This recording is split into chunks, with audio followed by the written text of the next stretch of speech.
Assalamualaikum warahmatullahi wabarakatuh. Eh, Kami dari kelompok 3 ingin melakukan beberapa presentasi, di antaranya yang pertama adalah presentasi proyek proposal, yaitu pada pembuatan aplikasi laundry status tracking yang berbasis web. Baik, di sini ada beberapa daftar isi, yang di antaranya itu ada perkenalan dari tim kami. Yang kedua itu ada latar belakang, tujuan dan permasalahan. Yang keempat ada ruang lingkup. Yang kelima ada arsitektur aplikasi. Yang keenam ada model sistem aplikasi. Yang ketujuh ada strategi dan perencanaan. Yang kedelapan ada anggaran dana. Yang terakhir ada timeline. Dan selanjutnya saya akan memperkenalkan beberapa tim kami, yaitu ada Mirza Priscilia Paradiba selaku ketua atau project manager.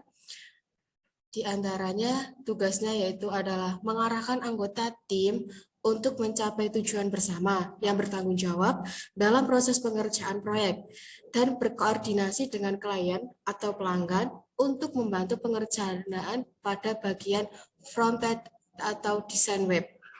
Dan yang kedua, itu ada Patria Angkara Susilo Putra, dia sebagai anggota atau sebagai programmer dalam kelompok kami. Di antaranya tugasnya adalah yang pertama, mengerjakan bagian front-end, desain web, dan implementasi kode HTML dan CSS, dan back-end. Dan yang terakhir, melakukan uji coba kelayakan website. Dan yang ketiga, ada Sofiatul Ayu Aningkaringrum, dia sebagai anggota atau di sini sebagai sistem analis yang bertugas sebagai menganalisis proyek yang akan dikerjakan dan membuat database dengan implementasi kode program SQL, dan yang terakhir melakukan uji coba kelayakan pada website tersebut.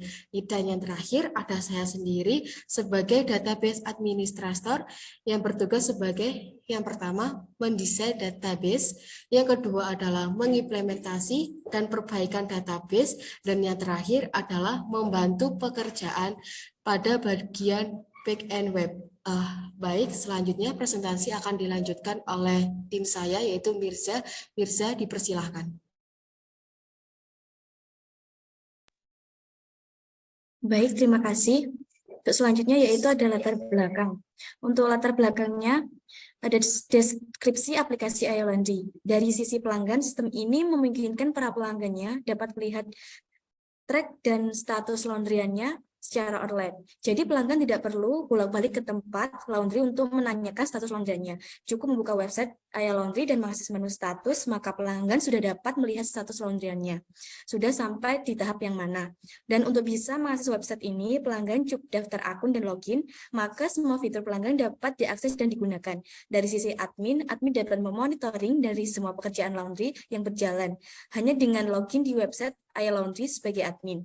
Pelanggan yang sudah berlangganan atau sering melakukan laundry dan di sini juga akan mendapatkan diskon.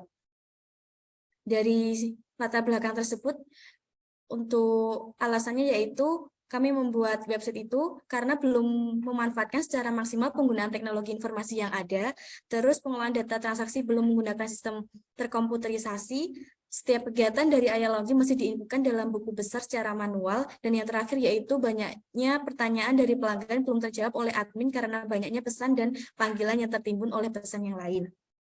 Oke, next. Untuk selanjutnya itu ada tujuan dan permasalahannya. Untuk yang pertama yaitu ada tujuan. Yang pertama, meningkatkan pelayanan dan kinerja pemilik iLaundry. Jadi, memudahkan admin untuk menyimpan pengelolaan data dan pembuatan laporan yang lebih cepat dan efisien. Yang kedua yaitu mempermudah pelanggan mengecek laundryannya. Jadi, pelanggan dapat mengecek informasi tentang status cuciannya kapanpun dan dimanapun serta mendapatkan informasi lebih cepat. Itu yang selanjutnya itu ada permasalahan. Untuk permasalahan pertama yaitu pengelolaan data yang sebelumnya masih manual, yaitu menggunakan buku besar dan nota menjadi digital yang mempermudah pencarian data dan meminimalisir kehilangan data pelanggan.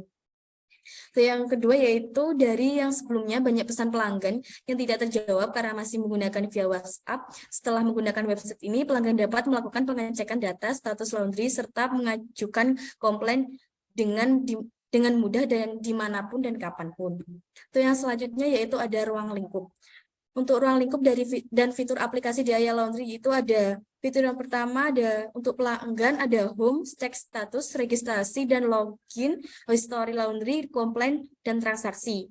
Fitur untuk admin ada dashboard, order, status, pelanggan, jenis layanan, komplain, laporan, dan user. Untuk fitur dashboard petugas cuci, setrika, dan packing dijadikan satu agar tidak terlalu banyak halaman yang diakses. Dan di sini kelompok kami ingin mengembangkan fitur diskon pada proses transaksi, di mana pelanggan yang berlangganan atau yang sering melakukan laundry di Aya Laundry mendapatkan potongan harga. Sehingga dari fitur ini bisa menambah kepuasan pelanggan dan mampu menarik banyak pelanggan yang baru lagi. Baik, presentasi yang selanjutnya akan dilanjutkan oleh Sofiatul Ain. Baik, terima kasih. Untuk selanjutnya yaitu arsitektur aplikasi website Aya Laundry. Untuk yang pertama yaitu arsitektur sistem ini yang digunakan merupakan interaksi antar pelanggan dan admin. Kemudian pelanggan maupun admin dapat mengakses aplikasi website ini pada web browser. Dan pelanggan dapat melakukan pengecekan status laundry-nya. Kemudian untuk admin dapat menginputkan dan memproses data laundry-nya. Kemudian sistem ini dibuat menggunakan pemrograman PHP, CSS, dan Bootstrap sebagai desain web. Yang terakhir, sistem ini dibangun menggunakan MySQL sebagai server database untuk menyimpan semua data. Next. Selanjutnya yaitu untuk model sistem aplikasi website Aya Laundry. Untuk yang pelanggan, yang pertama pelanggan datang ke tempat laundry. Kemudian pelanggan akan menyerahkan cuciannya yang akan di laundry. Kemudian untuk yang admin akan menerima cuciannya. Kemudian admin akan menimbang berat cucian. Untuk selanjutnya yaitu pelanggan akan menyampaikan jenis paket laundry yang akan dipilih. Lalu admin akan menginformasikan harga laundrynya. Selanjutnya, admin akan melakukan pencatatan datanya ke dalam buku besar. Kemudian, admin akan membuatkan nota. Dan selanjutnya, proses laundry dilakukan.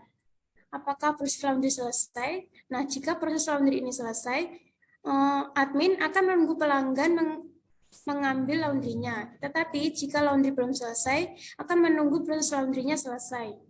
Kemudian untuk yang pelanggan akan menyerahkan nota untuk verifikasi pengambilannya. Selanjutnya, pelanggan akan melakukan pembayaran. Dan di admin akan menyerahkan barang yang telah selesai di laundry. Untuk selanjutnya itu pelanggan akan menerima barang laundryannya. Kemudian yang terakhir untuk admin akan membuat laporannya. Next. Untuk selanjutnya akan dipresentasikan oleh Patria Anggara. Untuk Patria, saya silakan. Baik, untuk strategi yang digunakan dalam pembuatan proyek kami, yaitu proyek web berbasis proyek laundry berbasis web. Yang pertama yaitu melakukan perancangan sistem dengan metode deskriptif terlebih dahulu dan menjelaskan rancangan sistem secara abstrak. Strategi kedua yaitu membuat jadwal pengerjaan untuk masing-masing dan sesuai dengan kemampuan anggotanya. Ketiga, mulai membangun sistem basis data untuk website laundry dan mematangkan konsep database-nya. Keempat, membuat prototype atau melakukan prototyping untuk mendesain website dari segi UI dan UX-nya agar tidak terlalu sulit untuk mengimplementasikan desainnya nanti. Yang kelima yaitu menentukan bahasa pemrograman apa yang dibutuhkan untuk membangun website laundry, termasuk juga bahasa untuk database-nya, front-end, dan back-end-nya. Keenam, mulai membangun website, alurnya adalah membuat query database, lalu mendesain front-end-nya, dan dilanjut dengan merancang back-end-nya. Yang ketujuh yaitu melakukan trial dan error untuk mengecek kekurangan dan kelebihan dari website yang dibangun, apakah sudah layak untuk dipublish atau belum. Dan untuk rencana anggarannya sendiri yaitu untuk anggaran pertama paket internet kita ambil per bulannya sekitaran 500.000 dan biaya transportasi yaitu 100.000, biaya maintenance atau perbaikan website yaitu kurang lebih 1.200.000. Jadi total anggaran yang diajukan adalah sekitaran 1.800.000. Selanjutnya untuk timeline pengerjaan proyeknya sendiri yaitu untuk minggu 1 mengambil referensi laporan akhir, dan ini sudah dilakukan. Untuk minggu kedua, perancangan proyek, dan ini juga sudah dilaksanakan. Minggu ketiga yaitu perancangan fitur-fitur, dan ini juga sudah direncanakan. Untuk minggu keempat yaitu perancangan tampilan. Untuk perancangan tampilan ini masih dalam proses. Untuk minggu 5 sampai 7 pembuatan front end, minggu 8 sampai 10 pembuatan back end, minggu 11 sampai 12 yaitu trial dan error, minggu 13 sampai 14 yaitu perbaikan trial dan error. Dan untuk minggu terakhir yaitu minggu 15 sampai 16 yaitu ujian website. Jadi sekian presentasi proposal dari kelompok kami. Kurang lebih minta maaf. Assalamualaikum warahmatullahi wabarakatuh.